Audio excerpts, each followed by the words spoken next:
അതെ. ക്ലാസ്സിലുണ്ടായിരുന്ന ഇതിനൊപ്പം കഴിഞ്ഞ മാസങ്ങളിലൊക്കെയും പഠിച്ച വിദ്യാർത്ഥികളാണ് നിങ്ങൾ. എന്താണ് നിങ്ങൾക്ക് പൊതുസമൂഹത്തോട് പറയാനുള്ളത്? അത് തെറ്റ് ചെയ്തവർ ശിക്ഷിക്കപ്പെടണം, നീതി കിട്ടണം. അതാണ് ഞങ്ങൾക്ക് മെയിനായിട്ട് വേണ്ടത്. ഇതിന് പിന്നാലെ ആരൊക്കെ ഉണ്ടോ അവർക്കൊക്കെ നീതി കിട്ടണം, അവർക്കൊക്കെ ശിക്ഷ കിട്ടണം, ഇതിന് നീതി കിട്ടണം. ഇപ്പൊ ഈ അന്വേഷണം നോക്കുകയാണെങ്കിൽ ഇപ്പൊ ലോൺ ആപ്പുമായി ബന്ധപ്പെട്ടിട്ടാണ് പ്രധാനമായി അന്വേഷണം മുന്നോട്ടേക്ക് പോകുന്നത്. ഇപ്പൊ ലോൺ ആപ്പുമായി ബന്ധപ്പെട്ട് ചില ആളുകളെ പോലീസ് അറസ്റ്റ് ചെയ്യുകയും ചെയ്തിട്ടുണ്ട്. ഇതിൽ പോലീസിനോട് ഈ ആരോപണ വിധേയരായ 2 അധ്യാപകരുണ്ട്, ഈ സംഗീതയും റാമും. ഇവരെ കുറിച്ച് ചോദിക്കുമ്പോൾ പോലീസ് പറയുന്നത്, അവരുടെ അറസ്റ്റിനെ കുറിച്ചടക്കം പോലീസ് വ്യക്തമാക്കുന്നത്, അവരുടെ ഈ ഇത്തരത്തിൽ അവരെന്തെങ്കിലും ചെയ്തിട്ടുണ്ട് എന്നുള്ള കാര്യം ഇതുവരെയും തെളിയിക്കാൻ ആയിട്ടില്ല, അല്ലെങ്കിൽ ആത്മഹത്യ അതിന്റെ പേരിലാണെന്ന് തെളിയിക്കാൻ ആയിട്ടില്ല. ഈ ജാതി അധിക്ഷേപത്തിലടക്കം എന്തെങ്കിലും തെളിവുകൾ ഇല്ല എന്നാണ് പറഞ്ഞിരിക്കുന്നത്. അപ്പൊ നിങ്ങളെ ക്ലാസ്സിൽ ഉണ്ടായിരുന്ന വിദ്യാർത്ഥികളാണല്ലോ, അത്തരത്തിൽ ജാതി അധിക്ഷേപം അവിടെ നടന്നിട്ടുണ്ടോ? നിങ്ങൾ എന്തെങ്കിലും പരാതി കൊടുക്കും? നിങ്ങളുടെ അത്തരത്തിലുള്ള ഒരു പരാതി ഉണ്ടെങ്കിൽ തീർച്ചയായിട്ടും പോലീസിന് അതുമായി ബന്ധപ്പെട്ട കേസെടുത്ത് മുന്നോട്ടേക്ക് പോകാം, അല്ലെങ്കിൽ ലോൺ ആപ്പുമായി ബന്ധപ്പെട്ട് മാത്രം ഈ കേസ് ഒതുങ്ങി പോകും. നിങ്ങളുടെ നിലപാടെന്താണ്? നിങ്ങൾ പരാതിയുമായി മുന്നോട്ടേക്ക് പോകുന്നുണ്ടോ? ഈ പറഞ്ഞ ജാതി അധിക്ഷേപം, പിന്നെ അങ്ങനെ ഉണ്ടായ എല്ലാ അധിക്ഷേപങ്ങളൊക്കെ ഉണ്ടായത് 1.5 മാസം മുമ്പാണ്. ഇപ്പോൾ ഈ മരണത്തിന് കാരണമായിട്ട് വന്നിരിക്കുന്നത് ഈ ലോൺ ആപ്പ് തന്നെയാണ്. ലോൺ ആപ്പ് കാരണമാണ് അവൻ പ്രിൻസിപ്പൽ ഓഫീസിൽ വിളിക്കപ്പെടുന്നതും ഇങ്ങനെ കുറേ ഇൻ്റർഗേഷൻ ഉണ്ടാവുന്നതും എല്ലാം ഉണ്ടാവുന്നതൊക്കെ. അപ്പോൾ ഞങ്ങളുടെ ഒരു നിഗമനം എന്ന് വെച്ച് കഴിഞ്ഞാൽ അവൻ ആ ഒരു പ്രശ്നം ഉണ്ടായതിനു ശേഷം ഓക്കെ ആയിരുന്നു, ഞങ്ങളുടെ കൂടെയൊക്കെ സന്തോഷത്തോടെ ആയിരുന്നു ഇരിക്കുന്നുണ്ടായിരുന്നു. അതിൽ നിന്നൊക്കെ നല്ല ഓവർകം ചെയ്ത് വരുന്ന ഒരു പീരീഡ് ആയിരുന്നു.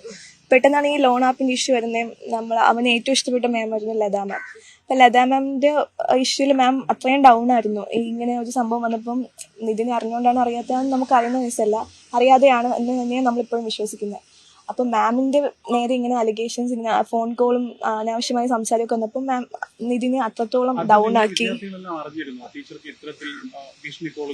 അന്ന് ഞങ്ങൾ അറിഞ്ഞിരുന്നു, അതായത് ഈ ഇൻസിഡന്റ് നടന്ന സംഭവം അന്ന് അറിഞ്ഞിട്ടുണ്ടായിരുന്നു. കേസ് അറിഞ്ഞു. അതിന് മുന്നേ ഇല്ല, അതിന് മുന്നേ അറിഞ്ഞിട്ടില്ല. അന്നാണ് അറിഞ്ഞത്. അന്ന് ക്ലാസ്സിൽ വന്നിട്ടില്ലായിരുന്നു. അന്ന് അവന് സീരിയസ് ആയിട്ട് കാഷ്വാലിറ്റി കിടന്നപ്പോൾ എല്ലാവരും അവന് എങ്ങനെയാണ് നെഗറ്റീവ് ബ്ലഡിന് വേണ്ടി നമ്മൾ ഓടയും കാര്യങ്ങളൊക്കെ ആയിരുന്നു.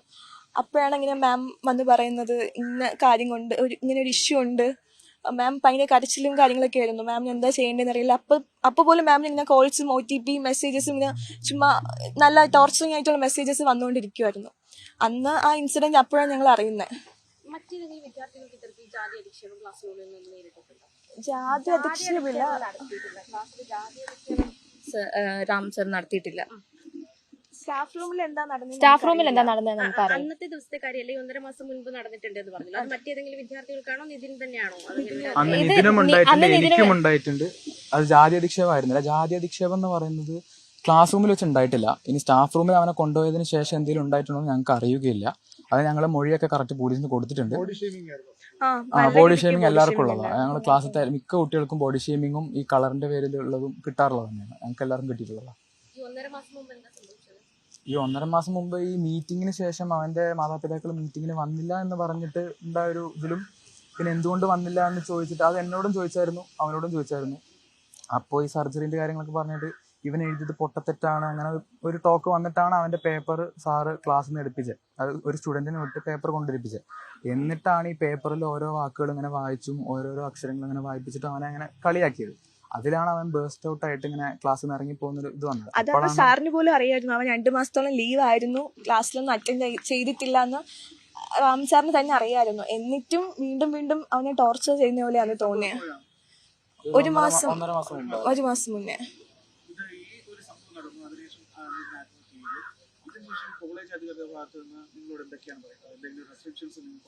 ഇല്ല, അങ്ങനെ ഒരു റെസ്ട്രിക്ഷൻസ് വന്നിട്ടില്ല.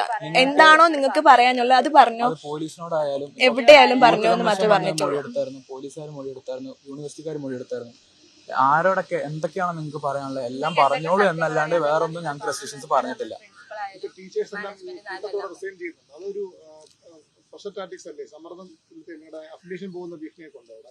അതെ, നമുക്ക് ഒരു പേടിയുണ്ട്. അഫിലിയേഷന്റെ കാര്യം നമുക്ക് പേടിയുണ്ട്. കാരണം ഇത്രയും സ്റ്റുഡൻസിന്റെ ലൈഫ് പോകുന്ന ഒരു കാര്യമാണ്. അപ്പം അത് എന്താ, അതും റിസ്ക് ആണ്. ഞങ്ങൾ അത് ടെൻഷനുണ്ട്. ഞങ്ങൾക്ക് ഞങ്ങളെ ലൈഫിന് എന്താണ് ഒരു ഇല്ല മാനേജ്മെന്റിന്റെ ഭാഗത്തുനിന്ന് ഒരു പ്രശ്നം അങ്ങനെ തന്നിട്ടില്ല. പക്ഷെ CCTV വിഷ്വൽസ് ആണ്. അതിനകത്ത് ലത മാം കൂടാതെ മറ്റ് 2 പേർ കൂടിയുണ്ട്. അതെ. പ്രിൻസിപ്പളും അതാരൊക്കെയാണ്? ഒന്ന് കൺസർവിന്റെ HODയും പിന്നെ കോളേജിന്റെ ഡീനും പിന്നെ അനാട്ടമി ഡിപ്പാർട്ട്മെന്റ് ഒരു മിസ്സായിരുന്നു. മാനേജ്മെന്റ് ആരാന്ന് കൃത്യമായി ഇപ്പോഴും ഒരു ധാരണ ഇല്ല, ഞങ്ങൾക്കറിയില്ല ആരാന്ന് പോലും അറിയില്ല. അങ്ങനെ ആളുണ്ടോന്ന് പോലും അറിയില്ല. ഈ ഞങ്ങള് അങ്ങനെ പിന്നെ ഗൂഗിളൊക്കെ സെർച്ച് ചെയ്ത് നോക്കിയപ്പോ ഈ ന്യൂസിൽ കേൾക്കുന്ന MA ജബ്ബാർ അലി ആ ഒരു പേരെന്നെ ഞങ്ങളും കണ്ടേ ഗൂഗിളൊക്കെ സെർച്ച് ചെയ്ത് നോക്കിയപ്പോ. വലിയൊരു പരാതിയായിരുന്നു. റാഗിങ്ങിന്റെ ഇഷ്യൂ ഇല്ലായിരുന്നു. നമുക്ക് അങ്ങനെ ഫസ്റ്റ് ടൈമിൽ ഇന്ററാക്ഷൻസ് ഉണ്ടായിരുന്നു, സീനിയർ ജൂനിയേഴ്സ് ഇന്ററാക്ഷൻസ് ഉണ്ടായിരുന്നു. ഇല്ലായിരുന്നു പറയില്ല, അതൊക്കെ ജസ്റ്റ് കാഷ്വൽ ആയിട്ടുള്ള പേരെന്താ അങ്ങനത്തെ രീതിയിൽ ഉണ്ടായിരുന്നുള്ളൂ. പക്ഷേ റാഗിങ് ആയിട്ട് ഒന്നുമില്ലായിരുന്നു. നിങ്ങൾ പറയുന്നത് പെട്ടെന്നുണ്ടായ ഒരു കാരണം ഈ ലോൺ ആപ്പിൻ്റെതാണ്. നേരത്തെ ഹറാസ്മെന്റ് ഒന്നും ഉണ്ടായിരുന്നു. നല്ല രീതിക്ക് ഹറാസ്മെന്റ് ഉണ്ടായിരുന്നു. മേ ബി അവന് ഇനി ഈ കേസും കൂടെ അറിയുമ്പോൾ എങ്ങനെയായിരിക്കും പാരന്റ്സ് റിയാക്ട് ചെയ്യുക, സ്റ്റുഡൻസ് ആ ഒരു രീതിയിലൊക്കെ വിഷമിച്ചായിരിക്കണം ഇതും കൂടെ വന്നപ്പം അവന് അത്രയും വിഷമം. എന്താണ് ഉണ്ടായത് അതാണ് മെയിൻ ഇതിന് കാരണമായിട്ട് വരുന്നത് ഞങ്ങളുടെ ഒരു നിഗമനം. നിതിൻ എന്ന് പറയുന്നത് ഭയങ്കര എന്താ പറയാ, ചെറിയ കാര്യങ്ങളൊന്നും തളർന്നു പോണ ആളൊന്നും അല്ല. അവനൊരു ക്ലിയർ എയിം ഉണ്ടായിരുന്നു, എനിക്ക് ഡോക്ടർ ആവണം, അതാണ് അവന്റെ വിഷൻ. സോ അവൻ അങ്ങനെ ആരെങ്കിലും ഇപ്പൊ ഒരു ഹരാസ് ചെയ്തു എന്ന് വെച്ചിട്ടൊന്നും പോയി സൂയിസൈഡ് ചെയ്യുന്ന ഒരാളൊന്നും അല്ല. അപ്പൊ നമുക്ക് പറയണ്ടേ എന്തുകൊണ്ട് നിതിൻ പോയി സൂയിസൈഡ് ചെയ്തു, അവൻ അങ്ങനെ ചെയ്യുന്ന ഒരാളല്ല. CCTV ദൃശ്യങ്ങളിൽ ഇതിന്റെ ഫോണിൽ നിന്ന് ആരോട് പ്രിൻസിപ്പൽ സംസാരിക്കുന്നു ചെയ്യുന്നുണ്ട്. അവിടെ വോയിസ് ഒന്നും നമുക്ക് കേൾക്കാൻ പറ്റുന്നില്ല. അവിടെ എന്തെങ്കിലും ഈ പറയുന്ന രീതിയിൽ വിചാരണ നടന്നു എന്ന് നിങ്ങൾക്ക് തോന്നുന്നുണ്ടോ? ആ രീതിയിൽ സംസാരിക്കുന്ന ആളാണോ? ഇല്ല, പ്രിൻസിപ്പൽ ഭയങ്കര സപ്പോർട്ടീവ് ആണ്. നമ്മുടെ അക്കാഡമിക്സിലായാലും എല്ലാം അതർ ആക്ടിവിറ്റീസിലൊക്കെ സപ്പോർട്ടീവ് ആണ്. ഇത് അന്ന് എന്താ കാര്യം എന്നുള്ള രീതിയിൽ ചോദിച്ചാവും, അതിനെപ്പറ്റി ഞങ്ങൾക്ക് അറിയില്ല, എന്താ സംഭവിച്ചെന്ന് അറിയില്ല. പക്ഷേ അവന് അത്രത്തോളം എന്തോ വിഷമിക്കാൻ പറ്റിയ ഒരു സാഹചര്യം അവിടെ ഉണ്ടായിട്ടുണ്ട്. അല്ലാതെ ഉണ്ട്, ഞങ്ങൾക്കിപ്പം കമ്മീഷനും പരാതി കൊടുത്തിട്ടുണ്ട്, യൂണിവേഴ്സിറ്റിക്കാർക്കും പരാതി കൊടുത്തിട്ടുണ്ട്, പോലീസുകാർക്കും പരാതി കൊടുത്തിട്ടുണ്ട്. അതിനുള്ളത് പോലീസുകാർ അതിനായിട്ട് നീങ്ങുമെന്ന് ഞങ്ങൾ പ്രതീക്ഷിക്കുന്നു. ഈ ക്ലാസ്സിലുണ്ടായിരുന്ന ഹറാസ്മെന്റുകളും ടോർച്ചറുകളും ഓരോ ആൾക്കാരെ കുറിച്ച് ഓരോന്ന് ചെയ്യിപ്പിക്കുന്നതും ഈ ഓരോ ഒരു കുട്ടിയെ വെച്ച് മറ്റു കുട്ടിയെ അടിപ്പിക്കുന്നതും എല്ലാ കാര്യം ഞങ്ങൾ മൊഴിയായിട്ട് നൽകിയിട്ടുള്ളതാണ്. ക്ലാസ്സിൽ ജാതി റിലീജിയസ് ആയിട്ടുള്ള മുസ്ലിം സ്റ്റാഫ് റൂമിൽ നടന്നു ഞങ്ങൾക്ക് അറിയില്ല. സ്റ്റാഫ് റൂമിൽ ഞങ്ങൾ പോയിട്ടില്ല. ഇതിനെ മാത്രം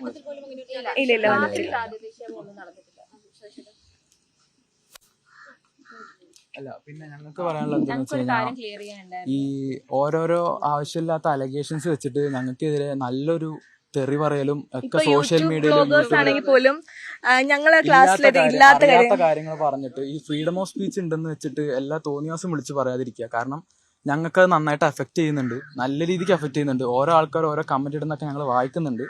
അത് അവർക്ക് യൂട്യൂബ് ബ്ലോഗേഴ്സ് റീച്ച് കിട്ടാൻ വേണ്ടിയിട്ടായിരിക്കും, പക്ഷെ അത് നമ്മളെ ലൈഫാ പോകുന്നത്.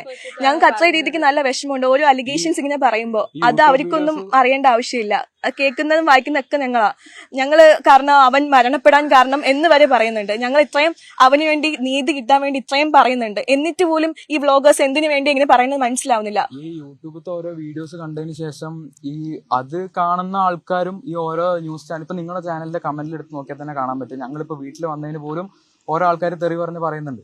അത് ഞങ്ങൾ കാണുന്നുണ്ട്. കാരണം ഞങ്ങൾക്ക് നന്നായിട്ട് അഫക്ട് ചെയ്യുന്നുണ്ട്. കാരണം ഞങ്ങൾ സപ്പോർട്ട് ചെയ്ത് നിന്നിട്ടേ ഉള്ളൂ ഇതുവരെ. അങ്ങനെ നിന്നിട്ടും ഈ ഒരു ആവശ്യമില്ലാത്ത അലഗേഷൻസ് വെച്ച് ഞങ്ങൾ അങ്ങനെ പറയുന്നത് നന്നായിട്ട് അഫക്ട് ചെയ്യുന്നുണ്ട്. ഇല്ലാത്ത കാര്യങ്ങൾ പറഞ്ഞ് ഞങ്ങൾ അലഗേറ്റ് ചെയ്യരുത്.